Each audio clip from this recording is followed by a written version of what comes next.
Well, Hi, I'm Jaco. I've been a goldsmith for many years now. Welcome back to the channel. My name is Jaco. This is my workshop. What we do is we film something that comes to the workshop on a weekly basis and we share it with you. If you can find something within this video that you like, great. Then we've done exactly what we're trying to do. It falls within the category of manufacturing. We are taking something that doesn't exist and we're making something. However, it's making a matching band for an existing cluster ring. Every customer has a different sort of feel or a different style that they'd like to go for. So do keep in mind, I'm not telling you this is exactly how you should make it. This is after extensive speaking to the customer that we know exactly how she wants it.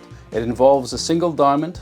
That's for the sort of old coming into the new type of situation. Another thing that we're going to show you in this video is how to mix down a higher carat to a lower carat of gold. We'll explain the formula and explain to you how to get, in this case, 22 karat gold down to 18 karat gold. That's yellow gold. So these are two rings that were given to me by the customer. These are the two we're going to be working with. I've got an 18 karat gold ring with a diamond in there. It's an old cut diamond, so it's not quite as deep, but anyway, we'll measure the diamond as we're going along. And then we've got a 22 karat gold band. This is the band we're going to be mixing down to 18 karat.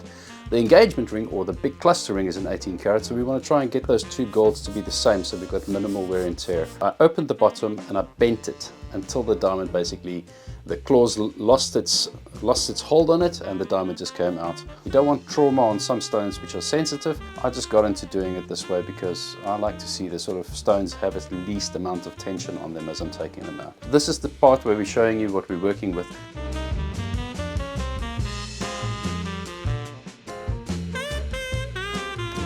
And now let me show you how I mix down that 22 karat to 18 karat. 24 karat gold is pure gold. 22 karat gold is pure gold mixed with a little bit of copper. Considering I'm making yellow gold, I'm going to be using copper. If it was white gold, it would be different. So I've got a little bit of copper in there to give it a little bit of strength. So I know that this ring that we've got over here, this little one, has got 24 karat gold and copper in it. For me to mix it down to 18 karat gold, to bring it to the same caratage as the other ring that is in here so I can mix them together and get the same carat, I need to bring in a little bit of pure silver.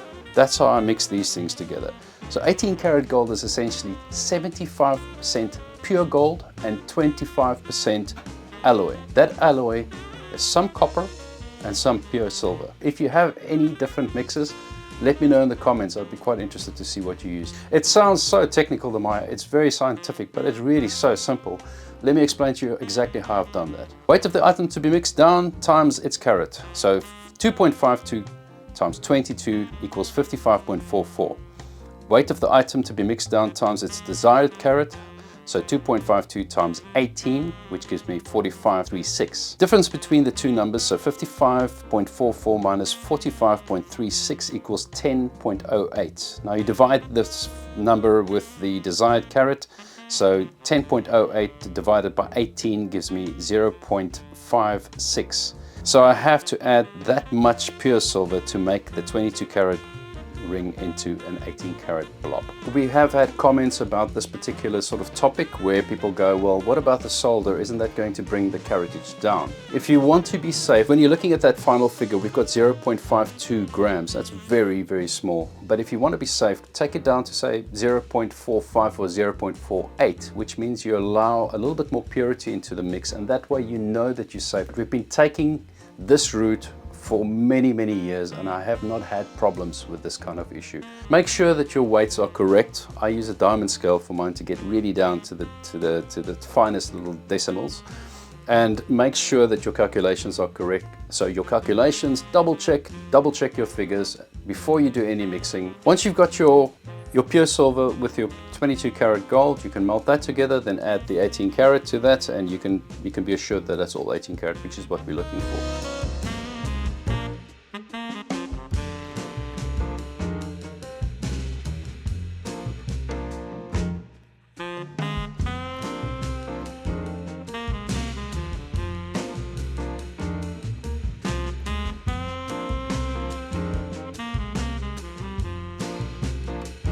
I made a mistake here. Before I start, I take notes of everything that I need to do that involves the job. So I take the size of the diamond, I weigh the diamond, the height of the diamond, as well as the finger size, and I sort of pre-plan the thing before I get going. I've taken that very same piece of metal and I remelted it because I went way too small for the diamond. So the part that you're seeing right here is not the part that you're seeing in this clip.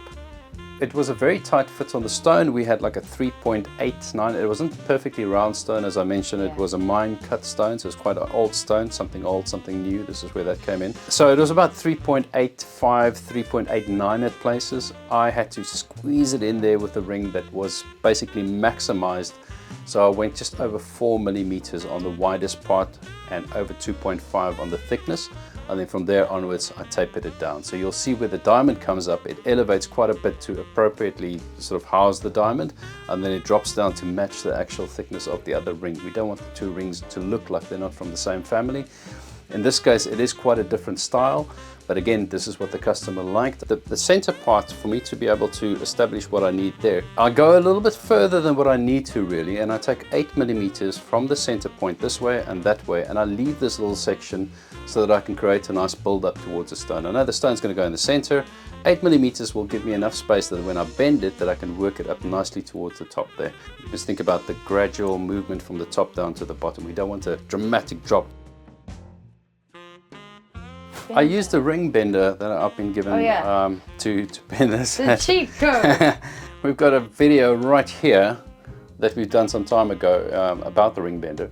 I was quite lucky. Usually when you take a ring and you bend it like in this crazy way and you bring it past each other and you sort of estimate it. Now I've got the middle mark because I've marked 8 millimeters from side to side, so I can take that middle mark and sort of estimate where the two ends are. That one end is not longer than the other one. I cut this off and I cut that off and I brought them back together, and I was basically on size, slightly under exactly where I wanted it to be. So I didn't have to really keep going smaller to try and get the right size. In this particular case, I don't know what it is. Maybe it was just my eye or just the luck of the week. I got it pretty much straightforward, like one time, ready, spot on the size.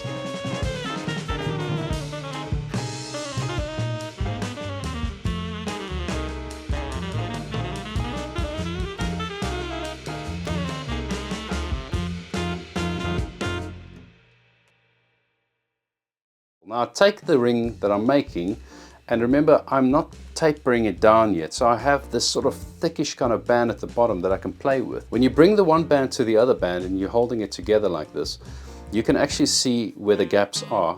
In this case, I could come from the inner side of the band and shave some of that away to bring the inner side a bit closer.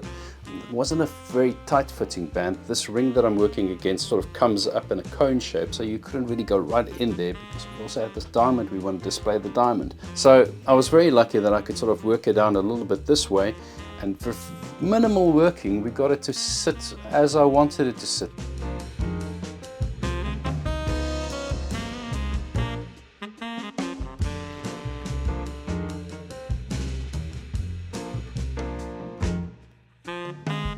And then once you've got the inside to match the way you want it to match, then from the inside you make a marking at the bottom.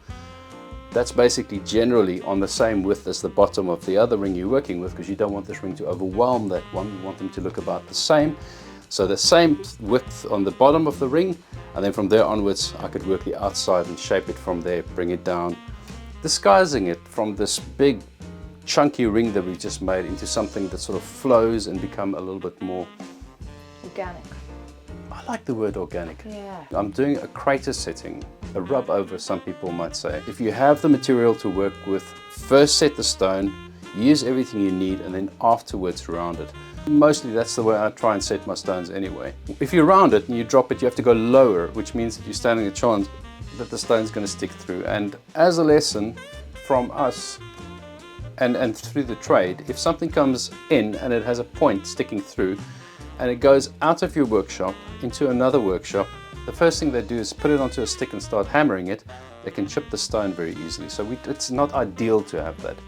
Now this is going, again, Jedi level into another video category. I've taken the ring, I've set it, I've rounded it, it's organic, it's nice, we're going to polish it up. But while you're busy with this, remember, like a chain and a pendant becomes one item, we're doing something that's going to be complementing a ring that's come in.